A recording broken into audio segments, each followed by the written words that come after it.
If there's anyone in here that sees any reason why these two shouldn't be married today, speak now or forever hold your peace.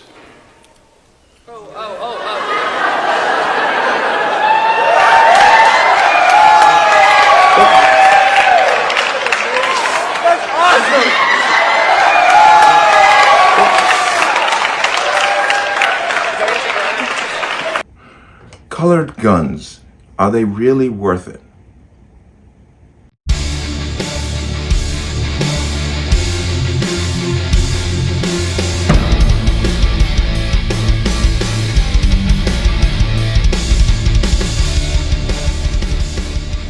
Welcome to another installment of the Connecticut Gun Bench. Today's video is brought to you by P.A.N. Firearms, LLC. P.A.N. Firearms for your NRA certification and multifaceted gun training.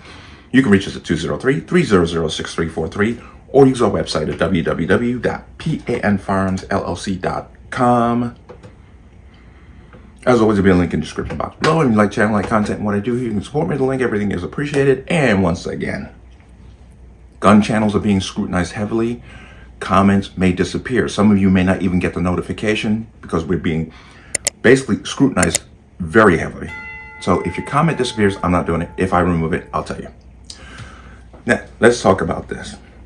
This comes from something that happened recently.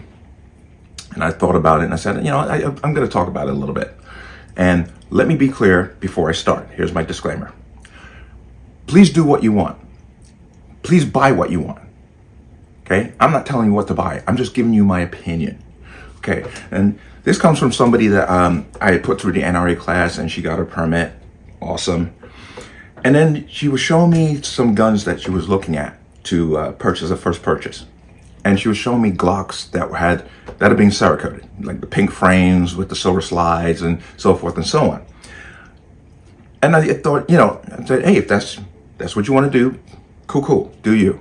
But just realize, and I explained to her that a lot of these very, very specially coated guns are not from Glock, which means you're going to pay a little bit more for it because the person wholesales it from Glock, then they Cerakote it, and then they add their little fees to it and send it out. So you're paying a Gen 4 Glock 19 standard plain and a Glock 19 that's been Cerakoted in that manner is going to cost you a little bit more money. And you have to realize that a lot of these come from very specific distributors. So you may not be able to get them from your local gun store. You may have to go to another person who has an exclusive with that distributor on that specific set of colors, which means you're going to have to now do the transfer, pay the transfer fee. And sometimes, not all the time, once again, I'm just telling you what's going on, not all the time, but sometimes a gun dealer will not transfer a gun that they sell in their store. So if you're transferring a Glock 19, they're like, I got Glock 19s here, why am I going to transfer it? Not everybody does that. Some people do that. I'm just saying. You have to kind of take that in consideration. Here's another thing, and once again, my opinion. I'm not telling you what to do. I'm not telling you what to buy. I'm going to keep saying that over and over again. But you have to take in consideration that if this is a gun you want to carry, if it's a gun you're just going to keep in your house and just, you know, a safe queen, cool, do whatever you want. But if it's a gun you're going to carry, you have to consider some things. One, am I willing to give up that gun if I have to use it? Now, the chances of you actually being involved in a situation where you have to pull a firearm and actually fire it on another human being is incredibly rare. Despite what the new media, despite what the anti-gun idiots tell you, it is insanely rare, very rare. But you must keep that in mind. You must consider that. You have to think of it like this. You spend, there's incredibly expensive guns out there. I've seen people spend $2,000, $3,000 on a gun that they say they're going to carry. I'm like, whoa, God bless, awesome. Just realize anything goes down and you have to use it, or anything happens where they have to confiscate it, that's $2,000, $3,000 you're not going to have. So you got to weigh that out. That's very important. Is this a gun that you're willing to give up if you have to? You have to kind of balance that out. I have a number of guns. There are some guns that I will not carry because they're very expensive and I'm not willing to give them up. The guns that I carry are between $400 to $500. Right now, I'm deeply heavily carrying a Springfield Hellcat. If something were to happen and I had to use it to defend myself or someone else, I'd be more than willing to give that gun up. I also have a P7, HKP7. I'm not willing to give that up if I have to use it. I have some other things that I know I would never give up if I had to use it and the police were going to confiscate the gun for an investigation. You have to keep that in mind. Also, another thing with these very highly colored guns, depending on where you live, let's put that in there. If you accidentally reach for something and it's exposed, a very brightly colored gun is definitely going to probably catch attention from someone.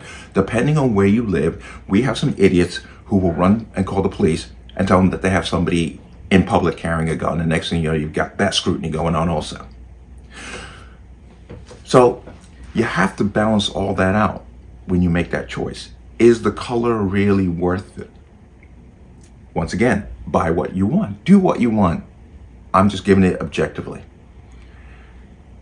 How much you spend on a gun is also very important. Are you willing to give up that money if anything were to happen? If you remember, I did a story about a Chicago mom who defended herself because somebody's trying to break into her bedroom window. She shot the person, and the only firearm she had, and the police took it. Why? I don't know. I mean, what needs to be investigated. You can see that the person was trying to break in through the window. He got shot. Move on. But depending on where you live, that's how it is. Because some states are not gun friendly. Some states are. So I just wanted to make that because I thought it was very interesting that, this person had chosen that specific firearm. Nothing against the firearm. I mean, Glocks are great guns. It's just the color scheme. I explained all the nuances to having that color scheme.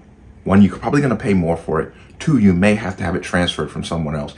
And quite honestly, three, are you willing to give it up if you have to use it? Is this a gun that you can just readily give up and say, no big deal? Because if you have to use it, which once again is very rare, that may be a possibility. You have to weigh all those things out. But as I said in the beginning, I'm going to say it one more time to make sure everybody understands what I'm saying here. I'm just giving you the pros and cons. Buy what you want. It's your gun. You have to be comfortable with it, and you have to live with it, just like a car. I'm not going to tell you what car to buy. I'm just giving you the good and bad of purchasing a gun in that manner. As I said, if it's a safe queen, no big deal. It'll probably only go to the range, maybe once in a dark moon. If this is a gun that you plan on using to carry, you have to weigh that out. You have to weigh out all the possibilities. But that's my little piece today.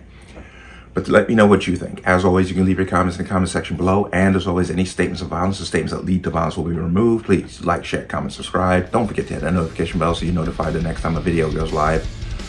I'm going to see you on the next one. Peace.